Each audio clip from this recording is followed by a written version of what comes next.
Interview skills, ये skills बहुत ज्यादा जरूरी होते हैं किसी भी जॉब को अच्छे से क्रैक करने के लिए।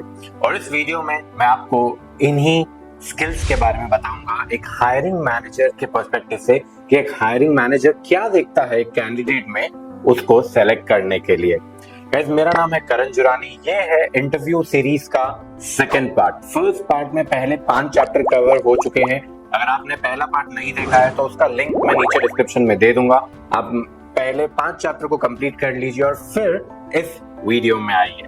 यहाँ पे हम बात करेंगे डायरेक्टली सिक्स्थ चैप्टर की और यहाँ से शुरुआत करेंगे बाकी के चैप्टर्स की। तो चलिए शुरुआत करते हैं इंटरव्यू स्किल्स के सिक्स्थ चैप्टर की, जो कि है डेमोन्स्ट्रेटिंग प्रॉब्लम सॉल्विंग स्किल्स।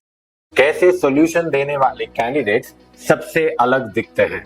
आज के कॉम्पिटिटिव जॉब मार्केट में सिर्फ स्किल्स और एक्सपीरियंस होना काफी नहीं है। एम्प्लॉयर्स ऐसे कैंडिडेट को प्रेफर करते हैं जो प्रॉब्लम्स को सिर्फ आइडेंटिफाई ही नहीं बल्कि उनका सॉल्यूशन भी दे सके। इसी वजह से इंटरव्यूज में प्रॉब्लम सॉल्विंग स्किल्स टेस्ट करना एक कॉमन प्रैक्टिस बन चुका है। जी हाँ, सारे ही इंटरव्यूअर्स एक प्रॉब्लम को आपको देंगे और उसका सॉल्यूशन देखेंगे कि आप कैसे उसका सॉल्यूशन दे रहे हो। जब आपको इंटरव्यू में एक टफ सिचुएशन दी जाती है, जैसे कि अगर एक इंपॉर्टेंट प्रोजेक्ट डेडलाइन मिस होने वाली हो तो आप क्या करेंगे, या फिर अगर आपकी टीम के 2 मेंबर्स के बीच में कॉन्फ्लिक्ट हो तो आप कैसे हैंडल करेंगे। तो एम्प्लॉयर सिर्फ आपके ओपिनियन नहीं देखना चाह रहे इस क्वेश्चंस में, वो ये जानना चाहते हैं कि आप लॉजिकली कैसे सोचते हैं, क्विकली कैसे एनालाइज करते हैं चीजों को और कैसे एक प्रैक्टिकल सॉल्यूशन दे सकते हैं या फिर दे भी सकते हैं या नहीं। प्रॉब्लम सॉल्विंग स्किल्स का मतलब सिर्फ क्विक आंसर देना नहीं होता, बल्कि सिचुएशन को एनालाइज करना, ऑप्शंस को इवैल्यूएट करना और बेस्ट अप्रोच चूज करना होता है। अगर आप डायरेक्टली बोल देते हैं कि मैं अपने मैनेजर को बता दूंगा या मैं अपनी बेस्ट कोशिश करूंगा, तो ये वीक रिस्पॉन्सेस माने जाएंगे इन क्वेश्चंस के। Instead step by step solution देना पड़ेगा।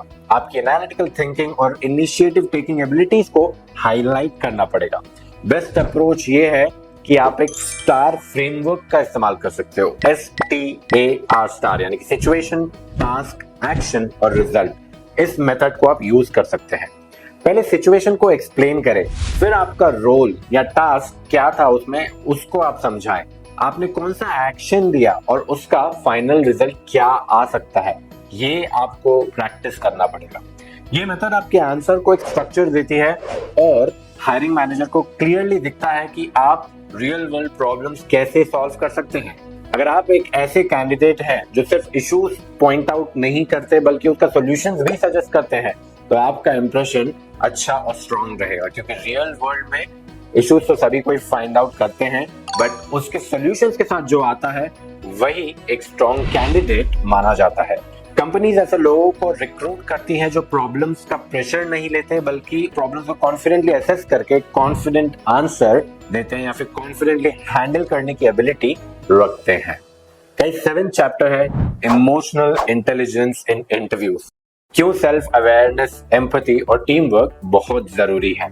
आज के टाइम में सिर्फ टेक्निकल स्किल्स या एक्सपीरियंस ही नहीं, इमोशनल इंटेलिजेंस भी एक बहुत ही इंपॉर्टेंट फैक्टर हो जाता है हायरिंग के लिए और एक अच्छे कैंडिडेट को चुनने के लिए, जो हायरिंग मैनेजर इवैल्यूएट जरूर करते हैं। इमोशनल इंटेलिजेंस का मतलब है अपनी फीलिंग्स को समझाना, दूसरों की इमोशंस को रेस्पेक्ट करना और इफेक्टिवली कोलैबोरेट करना। सेल्फ अवेयरनेस का मतलब है अपनी स्ट्रेंथ्स और वीकनेसेस को समझना। अगर आप इंटरव्यू में ओवर कॉन्फिडेंट लगते हैं या अपनी शॉर्टकमिंग्स एक्सेप्ट ही नहीं करते, तो ये एक नेगेटिव इंप्रेशन क्रिएट कर सकता है। एक सेल्फ अवेयर कैंडिडेट अपने एरियाज ऑफ इंप्रूवमेंट्स को रिकॉग्नाइज करता है और उस पे काम करने का माइंडसेट रखता है। जब आपसे पूछा जाए आपकी बिगेस्ट वीकनेस क्या है, तो एक मैच्योर जवाब हमेशा इम्पैक्ट डालता है। एम्पैथी का मतलब है दूसरों की सिचुएशन को उनके पर्सपेक्टिव से समझना।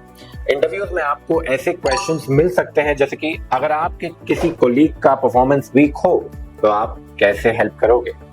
अगर आप सिर्फ अपनी सक्सेस के बारे में ही बात करोगे और दूसरों के चैलेंजेस को इग्नोर करेंगे तो आप टीम वर्क के लिए फिट नहीं लगोगे। एम्प्लॉयर्स ऐसे लोगों को प्रेफर करते हैं जो सपोर्टिव और अंडरस्टैंडिंग हो। टीम वर्क हर ऑर्गेनाइजेशन का एक क्रूशियल पार्ट होता है। आप जितने भी इंटेलिजेंट हो, अगर आप टीम के साथ कोलैबोरेट नहीं कर सकते तो आपकी ग्रोथ लिमिटेड रहेगी। जब आप अपने पास्ट एक्सपीरियंसेस शेयर करेंगे तो टीम वर्क और कोलैबोरेशन के एग्जांपल्स जरूर दें। अगर आप दिखाते हैं कि आप सिर्फ अपनी सक्सेस पर फोकस नहीं करते बल्कि पूरी टीम के ग्रो करने में बिलीव करते हैं तो आपका इंप्रेशन स्ट्रांग होगा। इमोशनल इंटेलिजेंस का प्रूफ सिर्फ आपके वर्ड्स नहीं बल्कि आपके tone, body language, situation handling करने के तरीके में भी होना चाहिए। इंटरव्यू में सिर्फ स्ट्रांग नॉलेज नहीं बल्कि आपका मैच्योर, काम और कोलैबोरेटिव एटीट्यूड भी मैटर करता है। हायरिंग मैनेजर्स ऐसे लोगों को रिक्रूट करते हैं जो सिर्फ स्मार्ट नहीं बल्कि इमोशनली भी इंटेलिजेंट हो। 8th चैप्टर में बात करेंगे the role of enthusiasm and passion. क्यों जेन्युइन इंटरेस्ट इन कंपनी बहुत ज्यादा मैटर करता है। जॉब इंटरव्यूज में क्वालिफिकेशंस और स्किल से ज्यादा आपका एंथुसियाज्म और पैशन भी हायरिंग मैनेजर्स के लिए इंपॉर्टेंट होता है। एम्प्लॉयर्स ऐसे कैंडिडेट को प्रेफर करते हैं जो सिर्फ एक नौकरी नहीं बल्कि उस कंपनी का हिस्सा बनने में जेन्युइनली इंटरेस्टेड हो। अगर आप इंटरव्यू में डल या अनइंटरेस्टेड लग रहे हो तो चाहे आपके पास कितनी भी अच्छी क्वालिफिकेशंस हो, आपका इंप्रेशन वीक ही रहेगा। हायरिंग मैनेजर्स ऐसे लोगों को रिक्रूट करना चाहते हैं जो काम को सिर्फ एक रेस्पॉन्सिबिलिटी नहीं बल्कि एक अपॉर्चुनिटी की तरह देखते हैं। जब आप किसी कंपनी में काम करना चाहते हैं तो आपको उसके विजन, वैल्यूज और गोल्स के बारे में रिसर्च करना चाहिए। जब आप जेन्युइनली इंटरेस्टेड होते हैं तो आपके वर्ड्स और बॉडी लैंग्वेज में वो एक्साइटमेंट ऑटोमेटिकली दिख जाता है। पैशन का मतलब सिर्फ ज्यादा एनर्जी के साथ बात करना नहीं होता बल्कि अपने आंसर्स में डेप्थ, एक थॉटफुलनेस दिखाना भी होता है। जब इंटरव्यूअर आपसे पूछे आप हमें ज्वाइन करना क्यों चाहते हैं या फिर आपको पूछे आपको हमारी कंपनी के बारे में क्या पसंद आया, तो जेनेरिक आंसर जैसे मुझे जॉब चाहिए या फिर एक मेरी बड़ी कंपनी में काम करने की ख्वाहिश है, ऐसे आंसर्स बिल्कुल ही फेलियर माने जाएंगे। इनको आप पूरी तरीके से अवॉइड कीजिए। इन आंसर्स की जगह पे कुछ स्पेसिफिक पॉइंट्स बताएं जो दिखाएं कि आपने रिसर्च किया है और आपको सच में इंटरेस्ट है। एंथुसियाज्म सिर्फ वर्ड्स तक लिमिटेड नहीं होता, आपके टोन, एक्सप्रेशंस, एंगेजमेंट के स्टाइल पे भी मैटर करता है कि आपका ओवरऑल इंप्रेशन कैसे पड़ रहा है। अगर आप इंटरव्यूअर के क्वेश्चंस पे एक्साइटेड दिख रहे हैं, एक्टिवली सुनते हैं और मीनिंगफुल क्वेश्चंस पूछते हैं तो ये रिफ्लेक्ट करता है कि आप जॉब को सीरियसली ले रहे हैं।